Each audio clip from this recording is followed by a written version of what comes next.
मैं आपसे एक सवाल पूछता हूं, क्या आपने कभी किसी एक आईएएस ऑफिसर के बेटे को लोहार के दुकान पर काम सीखते देखा है? क्या किसी हाई कोर्ट जज की बेटी को मिट्टी के बर्तन बनाते देखा है, या फिर किसी बड़े बिजनेसमैन के बच्चे को स्कूल के प्रोजेक्ट के नाम पर बढ़ई के साथ लकड़ी घिसते देखा है? शायद नहीं देखा होगा। लेकिन जब यही नेशनल एजुकेशन पॉलिसी यानी एनएपी 2020 क्लास 6 के बच्चे को आसपास के कारीगरों के साथ प्रैक्टिकल ट्रेनिंग देने की बात करती है, तो कुछ लोग इतना परेशान क्यों हो जाते हैं? इसका जवाब है ये डिबेट। ये सिर्फ स्किल की नहीं है, बल्कि ये डिबेट अपॉर्चुनिटी की है। और इसका सबसे बड़ा असर गवर्नमेंट स्कूल के बच्चों पर पड़ता है, जहां पढ़ने वाले बच्चे ज्यादातर एससी, एसटी और ओबीसी परिवारों से आते हैं। इस डिबेट की जड़ों को समझने के लिए हमें थोड़ा पीछे 1953 में जाना पड़ेगा।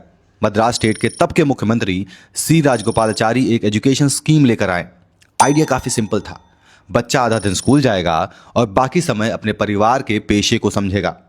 कागज पर तो ये एक प्रैक्टिकल एजुकेशन अप्रोच लगती है, लेकिन उस दौर में पेशा और जाति का रिश्ता बहुत गहरा और अप्रेसिव था। और इसीलिए कई लोगों को यह डर लग रहा था कि कहीं एजुकेशन के नाम पर इन बच्चों का फ्यूचर पहले से तो तय नहीं किया जा रहा।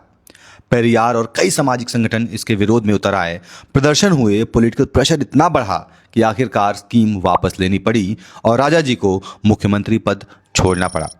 अब लौट आइए 2020 में। एनएपी 2020 वोकेशनल एजुकेशन पर जोर देती है, यानी बच्चे सिर्फ किताबों से नहीं बल्कि प्रैक्टिकल स्किल से भी सीखें।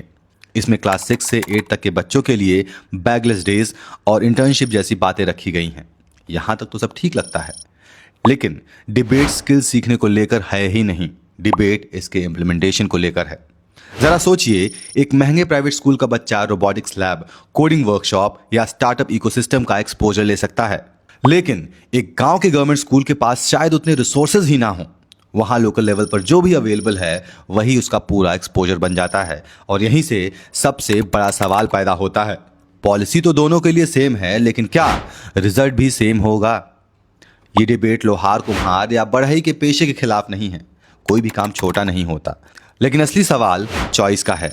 क्या हर बच्चे के पास कोडिंग, एआई, सोलर टेक्नोलॉजी और ट्रेडिशनल हैंडीक्राफ्ट सब कुछ देखने और चुनने का इक्वल मौका मिलता है? क्या सिस्टम कुछ बच्चों के ऑप्शन पहले से ही लिमिट कर रहा है? क्योंकि एजुकेशन का काम सिर्फ स्किल देना नहीं होता, एजुकेशन का काम चॉइसेस बढ़ाना होता है। और जितनी ज्यादा चॉइसेस होती हैं, उतनी ही ज्यादा आजादी मिलती है। 1953 में भी सवाल यही था और आज भी सवाल वही है। क्या एजुकेशन एक बच्चे के लिए नए रास्ते खोल रहा है या उसका रास्ता पहले से तय कर रहा है? फैसला आप कीजिए।